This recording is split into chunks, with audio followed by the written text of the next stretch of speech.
السلام عليكم البنات، كي دايرين؟ لاباس عليكم بخير؟ اش اخباركم؟ هانيين؟ كي دايرين مع الصحيحه؟ كي دايرين مع هاد البرد؟ كنتمنى انكم تكونوا كاملين بصحه جيده ان شاء الله وبخير وعلى خير.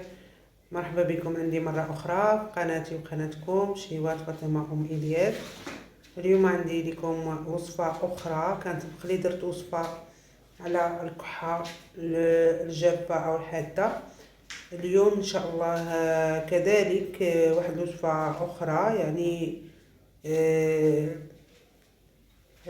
كبديل يعني اللي ما كيقدش يدير الدواء، ولا يعني اللي ما كيبغيش يشرب حتى كتعرفوا كثرة الادوية حتى هي ما كتفقد الجسم المناعة ديالو. فمن الاحسن اننا نجربوا يعني مواد طبيعية اللي كتكون عندنا في الدار احسن. هذه وصفة يعني ماشي شي حاجة اللي هي زعما يعني بنادم يخاف منها ولا.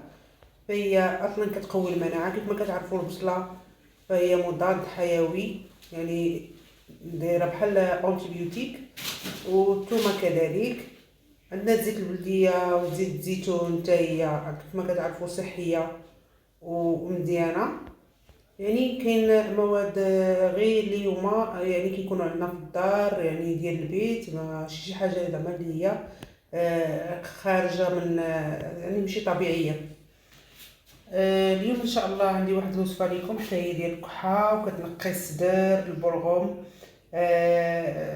يعني اللي عنده الكحه الجافه ولا حاده يعني كيكح بزاف، خاصه كتشدو الكحه بالليل من كيسخن، يعني كيكون مغطي وكيسخن تما كتشدو ديك الكحه، يعني كتكون مجهده.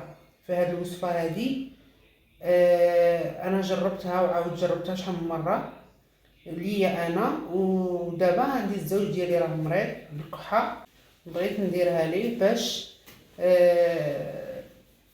نقيلو الصدر ديالو ويخف شويه، ما يبقاش كيف ما راه. يعني الدواء ما كيدير والو، خاصه انه السيرويات شريت السيرو عاود شريتو عاود شريت ما كيدير والو، ما خدا والو. فانا الحمد لله شحال مره جربت هاد الوصفه وكنلقى فيها يعني كاينه نتيجه.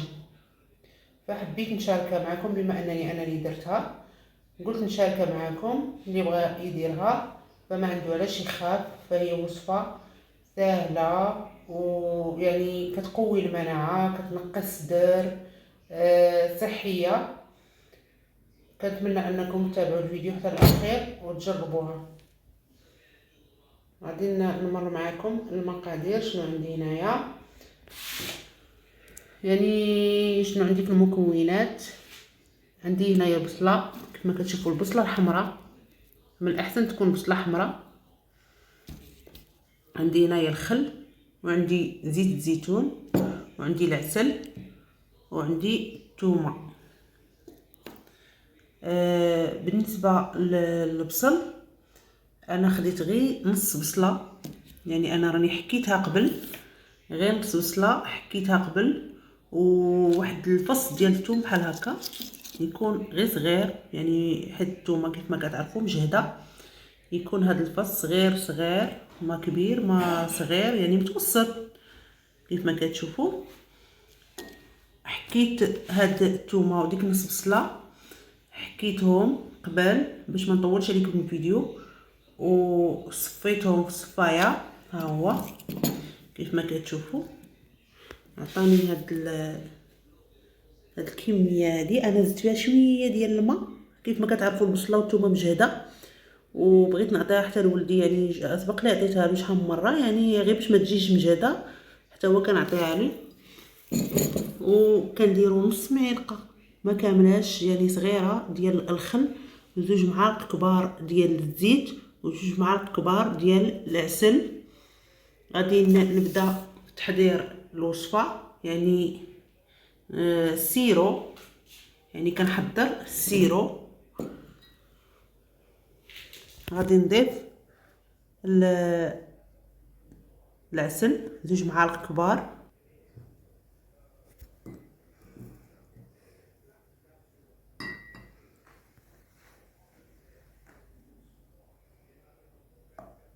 فاللي عنده هذا ماشي عسل حر، يعني اللي عنده العسل الحر من الأحسن غادي يكون من الأحسن أنه يدير العسل الحر. اللي ما عندوش يعني العسل الحر او العسل العادي يعني في الدار، فبامكانه انه يدير السكر. غادي نزيد 2 معالق كبار ديال زيت الزيتون،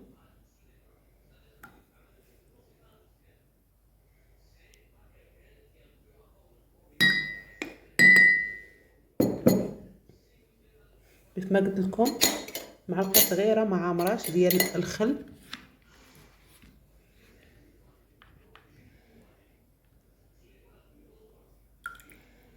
يعني ما كترتش.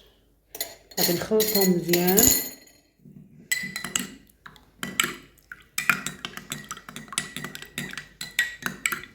من بعد غادي نديرها في واحد القرعه، عندي قرعه ديال السيرو خاويه، وغادي نرجها مزيان يعني حتى اللون ديال هاد الخليط هذا كيتبدل وكيولي بحال السيرو تماما.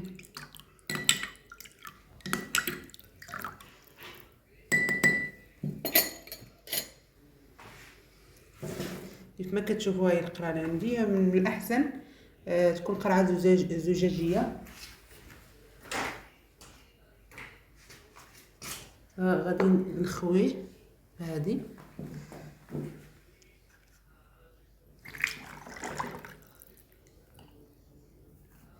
فهاد الكميه هذه غادي تقدر دير لي حتى 3 ايام، يعني ما نخافش زعما بلا ما نديرها في الثلاجه ما غادي لا تخطر لا والو.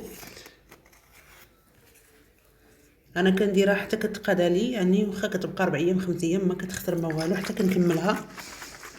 كتاخدوا معلقه في الصباح، معلقه يعني في الغداء يعني من مور الاكل.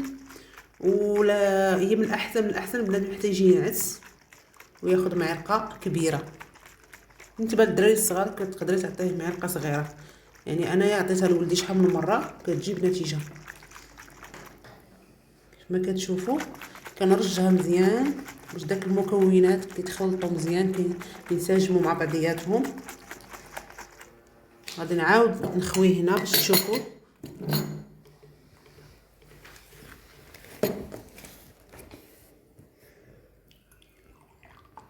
كما كتشوفوا حتى اللون كيتغير.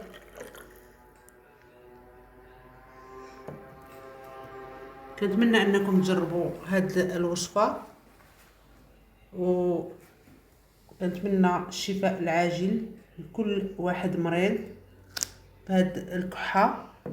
صراحه صعيبه، و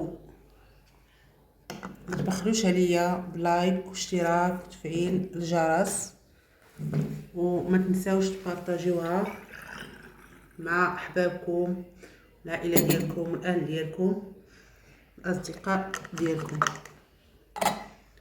ونتلاقاو في فيديو اخر ان شاء الله. السلام عليكم.